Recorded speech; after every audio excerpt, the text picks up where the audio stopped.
সাহাবারা কান্না করে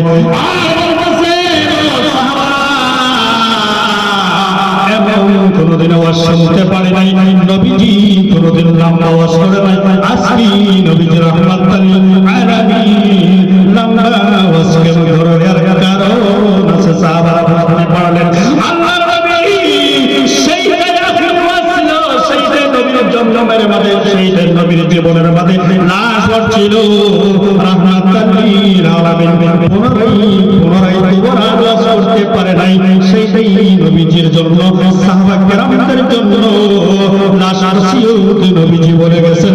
জোরে জোরে বলা যাবে সুবহানাল্লাহ। যারা বাজারে ঘুরতেছে তাদের কথাই বলি। ওই দিন রাহমাতুল আলামিন মায়ার নবী, দয়ার নবী, দয়াল নবী চোখ দিয়া পানি জারি করে আর বলে, ও সাহাবা, আমি নবী দুনিয়া থেকে যাওয়ার মুহূর্তে তোমাদেরকে কয়েকটি কথা বলে যাই, কয়েকটি কিয়ামতের আলামত বলে যাই। যে সময় আলামতগুলো আরম্ভ হয়ে যাব তোমরা জানবে তোমাদের কিয়ামত নিকটবর্তী হয়ে গেছে। তোমরা জানবা কিয়ামত তোমাদের নিকটবর্তী মানে ধরুন যায় বলতে ভালো কাজ করতে পানি উজানতে যে সময় হুমনার থেকে আহে হুমনার মাথায় দূর করে নবীজি কইছে এই কিয়ামতের আলামতগুলো তো সময় আরম্ভ হলো, জানবা কিয়ামত কিন্তু নিকটবর্তী মানে প্রায় হচ্ছে। কিয়ামতের ইন্তজার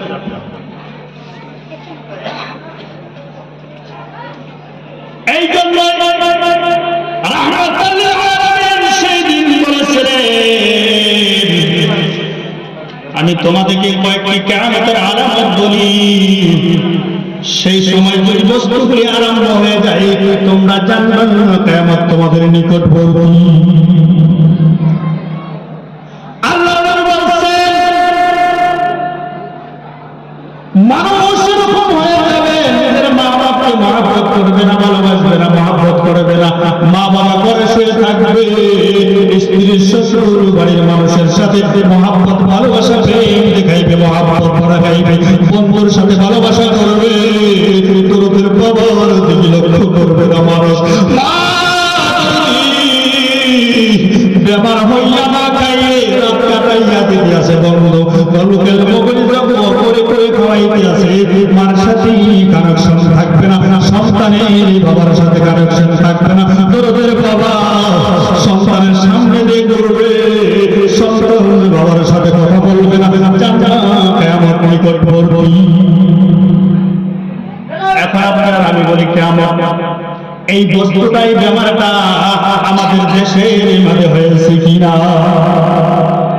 এই বেমার লাগছে লাগছে না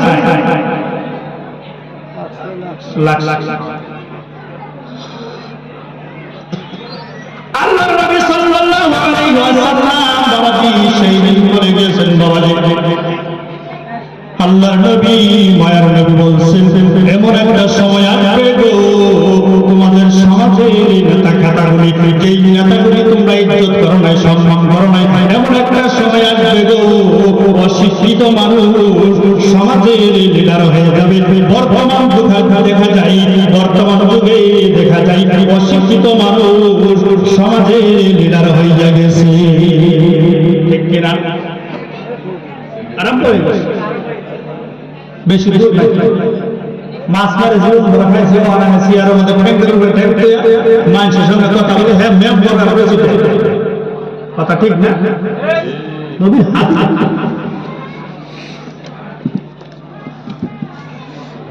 আল্লাহ নবী সাল্লাল্লাহু আলাইহি ওয়াসাল্লাম কিয়ামতের আলামত বলে গেছে, রাহমাতাল লিল আলামিন বলেছে মানুষ এমন সময় আসবে কোরআন মেহফিল শুনতে চাইবে না, হাদিস কোরআন শুনতে চাইবে না, শান্তির জায়গায় বসতে চাইবে না, মানুষ বাজারের দিকে রওনা হয়ে যাবে, মানুষ ঢোল বাজারের দিকে আগমন হয়ে যাবে, মানুষ রাস্তাকে আপন ভালোবাসবে, গানকে আপন ভালোবাসবে, মানুষ কোরআন মেহফিলে বসতে চাইবে না, জান্নাত কিয়ামত নিকটবর্তী।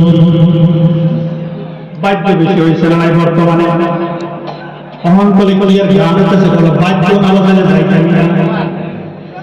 ও বাবা, একবার চিন্তা করছো নাকি তোমার মুখ হতে হবে, তোমার দুনিয়া ছেড়ে যাইতে হবে, মায়ার পৃথিবী ছেড়ে তুমিও চলে যাইবা বাবা। একদিন তুমি কোনোদিন তুমি যদি তোমার ডাক্তারের কাছে যদি যাও খাবারের জন্য, সঙ্গে সঙ্গে রাত্রে 12টার সময় ডাক্তারের জন্য দৌড়াই। ও বাবার, একদিন তুমি বলছো নাকি আমার যে কোরআন ভালো লাগে না, আমার যে হাদিস ভালো লাগে না, কোন জায়গায় গেলে আমার হাদিস ভালো লাগবে, কোন জায়গায় গেলে আমার জিকির অন্তরে ভালো লাগবে, এই বেমারের চিকিৎসা তুমি কোনদিন মৌলানার কাছে জিজ্ঞাসা করেছো নাকি? কোনদিন তুমি জিজ্ঞাসা করেছো নাকি? এই চিকিৎসা পৃথিবীর কোন দুনিয়ার মানুষের কাছে চাইতে হবে না বাবা। এই চিকিৎসার বেমার মাঝে চিকিৎসা করতে চাও, একজন হকারি আল্লাহর ওলির দরবারে যাইতে পারবে। আল্লাহর ওলির দরবারে সিজদাতে যাইয়া যদি আল্লাহর ওলির সাথে বসতে পারো, তোমার কপাল পাইয়া যাবে, তোমার কপালটা খুলে দেবে। জিকির করতে করতে তোমার কপালটা খুলে যাবে। কলবের মাঝে শয়তান বসে আছে, শয়তান দৌড় দিয়ে চলে যাবে। আল্লাহর ওলির উসিলা করে তোমার রূহানি পায়দান করে যাবে। কালকে থেকে দেখবা তোমার কোরআন ভালো লাগে, কালকে থেকে দেখবা তোমার হাদিস ভালো লাগে। জোরে জোরে বলা যাবে সুবহানাল্লাহ। এই জন্য তো ভালো কলবের মাঝে শয়তান বসে আছে।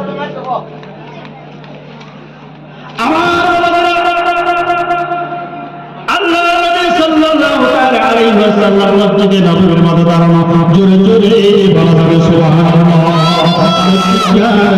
সুবহানাল্লাহ। মসজিদে নববীর মধ্যে দাঁড়ানো, হঠাৎ করে জিবরাইল আমিন দয়ার নবীর সামনে হাজির। নবী জিবরাইলের দিকে তাকাইলেন, ও জিবরাইল,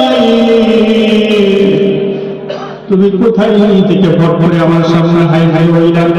জিবরাইল আলাইহিস সালাম ডাক দিয়ে বললেন, রাসূলুল্লাহ, ইয়া হাবিবাল্লাহ, হুজুর, এই মুহূর্তে আমি জাহান্নাম ঘুরে ঘুরে দেখি আসলাম। জিবরাইল আলাইহিস সালাম ডাক দিয়ে বললেন, জাহান্নাম থেকে তুমি আসলা, জাহান্নামে কি দেখতে পাইলা?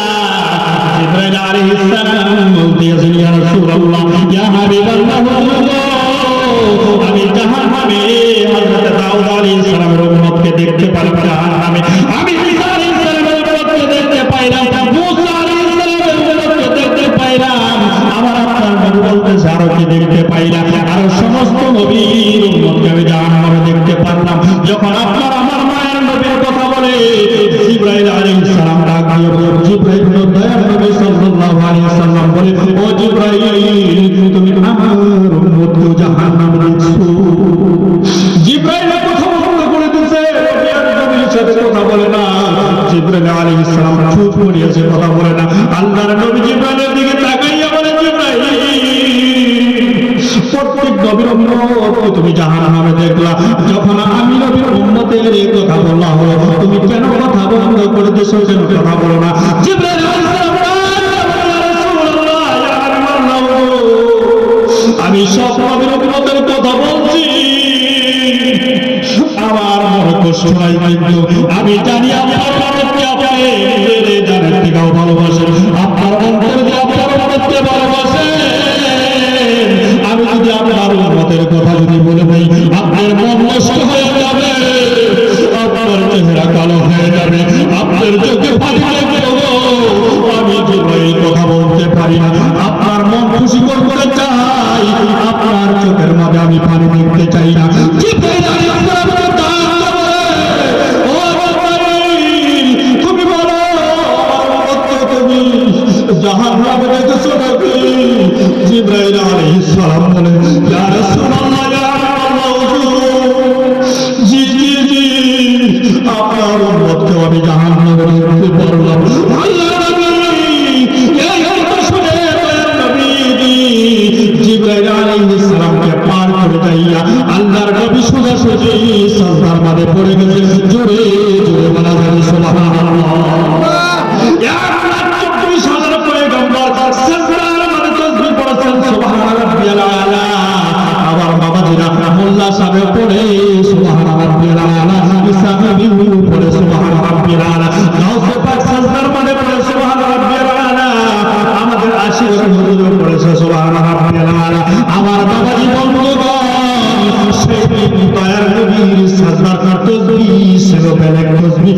দিন সুবহান রাব্বিল আলা বলেন নাই, সেই দিন বলেছে রাব্বি হাবলি উম্মতি।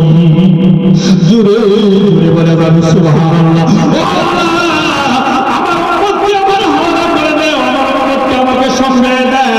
আমার আল্লাহ ডাক দিয়ে বলে তোমার চিন্তার দরকার নাই, আল্লাহ আমাদের দিন রোজে মেহশরের দিন মুসিবতের সময় যতদূর পর্যন্ত আমি তোমার উম্মতের হিসাব রাখবো, নবীর উম্মতের হিসাব রাখবো না, যতদূর পর্যন্ত তোমার মহব্বতের উম্মতগুলিকে আমি আল্লাহ জান্নাতে লাগিয়ে দিব, ততদূর পর্যন্ত ওয়ালা সাউফা ইউতিকা রাব্বুকা ফাতারদা।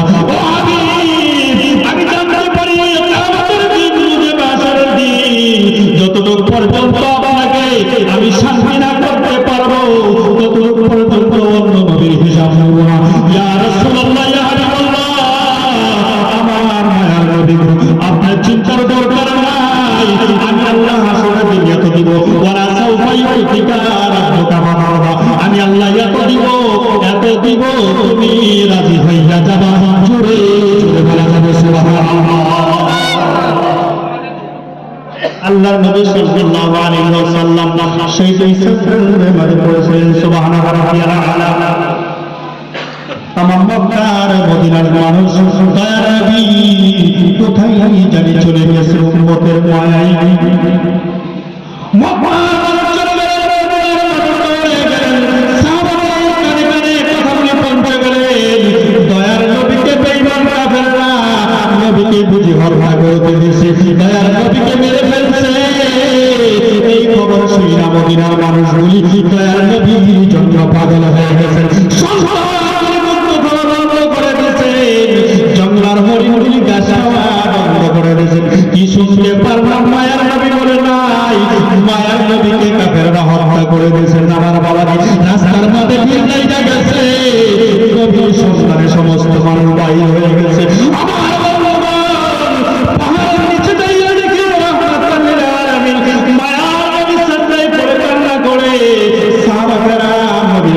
দাঁড়াইয়া গেলেন, নবী মাঝখানে সাজদায় পড়ে আছেন। আল্লাহ দরকার নাই ইয়া রাসূলুল্লাহ, ইয়া হাবিবাল্লাহ, আপনি একবার সাজদা উঠান, আপনার পেছনে হাজার হাজার মানুষ এসে গেছে। ইয়া রাসূলুল্লাহ, আপনি দয়া করে সাজদা উঠান। আল্লাহর নবী সাজদা উঠাই না, হযরত ওমর দাঁড়ায় বলতেছে ইয়া রাসূলুল্লাহ, ইয়া হাবিবাল্লাহ, যেই জায়গার মাঝে আপনি কলিমা পড়াইতে পারতেন না, আমি ওমরের দরবার করে দাঁড়াইয়া গিয়েছিলাম, আপনার জন্য জান দিতে বাধ্য হয়ে গেছিলাম, আপনার জন্য আমি ওমরের দরবার করে দিলাম। ইয়া রাসূলুল্লাহ, ইয়া হাবিবাল্লাহ, আপনার চিন্তার দরকার নাই, কোনো দুশমন আপনাকে মারতে পারবে না, আমি ওমরের দরবার আমার সাথে আছি। ইয়া রাসূলুল্লাহ, আপনি একটা সাজদা উঠান, আপনি যদি সাজদা না উঠান মদিনার মানুষ ঘরে আর ফিরে যাইতে পারবে না।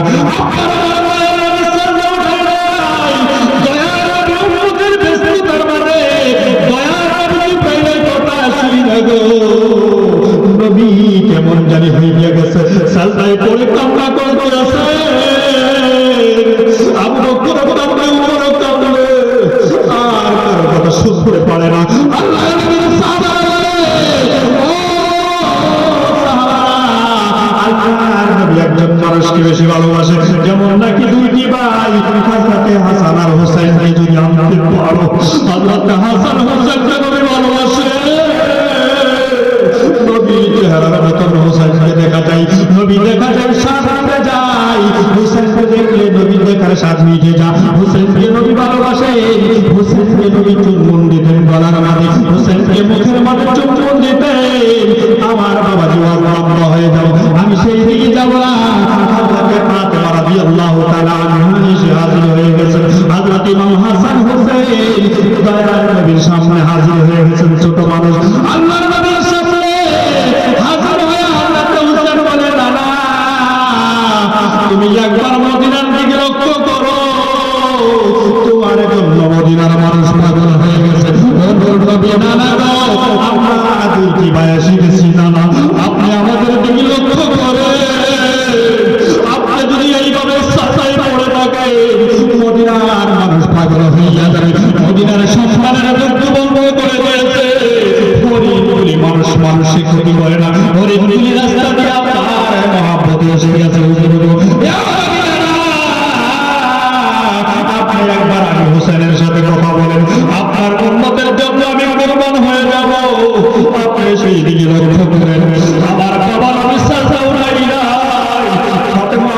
রাদিয়াল্লাহু তাআলা আনহা দয়ার নবীর পাশে দাঁড়াইয়া গেছে জোরে জোরে বলা যাবে সুবহানাল্লাহ। ফাতেমা পিছনে দয়ার নবী সামনে দাঁড়ায় গেল।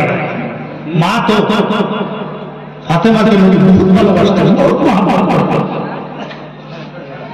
দয়ার নবীর দুঃখ ফাতেমা বেশি বুঝতেন, নিজের মেয়ে তো। ফাতেমা ডাক দিয়ে বলে, ইয়া রাসূলুল্লাহ, আব্বা হুজুর,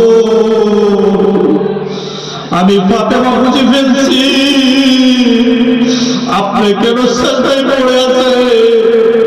আপনি হঠাৎ করে ঘরে থেকে নায়িকা হয়ে যাইতেন, আমি ফাতেমা বুঝতে পারতাম। এই সময় যাই দেখতাম আপনি সাজদায় পড়ে আছেন, আপনার উম্মতের কথা ভাবছেন আপনার হুজুর। আমি ফাতেমা আপনার কলিজার কথা, আপনার অন্তরের কথা বুঝে বলছি বাবা, আমি ফাতেমার যত জিন্দেগির নেকি আছে আপনার উম্মতের জন্য কুরবান করে দিলাম। আপনি তবু সাজদাও না, নবী সাজদাও পারেন না, সাজদাও পাই না। ও বাবা, এর মাঝে একটা কারণ আছে কেন সাজদাও পাই না।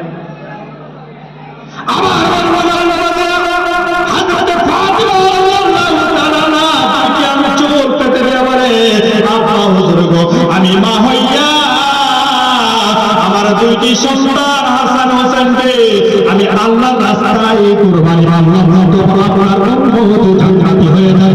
জোরে বলা যাবে সুবহানাল্লাহ। আল্লাহর সাজদা করে ফাতেমা কি সর্বনাশ করলি মা, তুই মা হইয়া সন্তান কুরবানি কেন মারলা?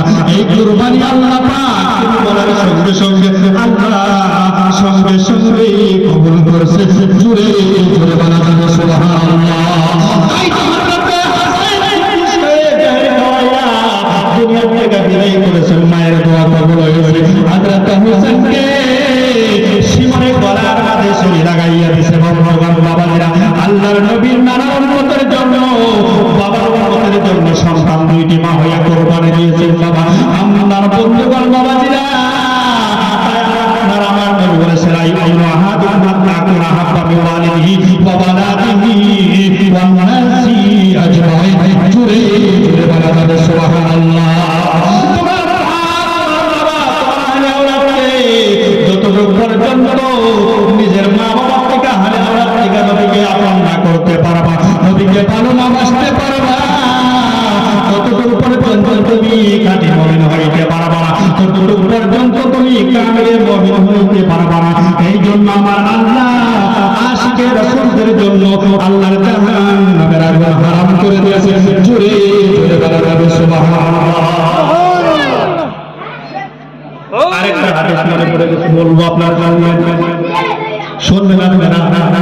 কে কে শুনবেন নবীর হাদিস আপনারা বলেন নারে তাকবীর, নারে তাকবীর, নারে বলেন নারে তাকবীর, নারে রিসালাত, নারে রিসালাত। হুজুর আব্দুল গনি কি, হুজুর সাইদুর রহমান কি, বাবা সাইদুর রহমান কি, হুজুর আব্দুল রশিদ সাহেব কি, নারে তাকবীর। আমার বাবাজিরা, লাস্ট এই কথাটাই বলে আপনাদের কাছ থেকে বিদায় নেব। আল্লাহর নবী সাল্লাল্লাহু তাআলা আলাইহি ওয়াসাল্লাম মেয়ে আমরা উম্মত, আল্লাহ তাবারক ওয়া তাআলা হাসরের ময়দানে আল্লাহ তাবারক ওয়া তাআলা হুকুম দিবে, আল্লাহর হুকুমে আমরা যাইব। জাহান্নামের দিকে দৌড়ায় দৌড়ায় যাব, আল্লাহ তাকায় থাকবেন। পুনরায় আল্লাহ তাকায় বলবে, বান্দা জাহান্নামে যার কই ফেরেশতা, আমার ফেরেশতা। আল্লাহ ফেরেশতাকে বলবে, ফেরেশতা আমার বান্দা জাহান্নামে যাইতেছে, তাকে জাহান্নামে নিকট দরজার থেকে ঘুরে আমি আল্লাহর কাছে সামনে দাঁড় করাইবেন। আমার আল্লাহ বলবে, ওই ফেরেশতারা নিজের বাবার থেকে আপনের থেকে আমি আল্লাহ বান্দাকে ভালোবাসি, আমার বান্দা জাহান্নামে চলে যাইতেছে, আমি আল্লাহর সহ্য হইবে আমার সামনে দাঁড় করানো যায়। আমার আল্লাহ সেই দিন মানুষকে জান্নাত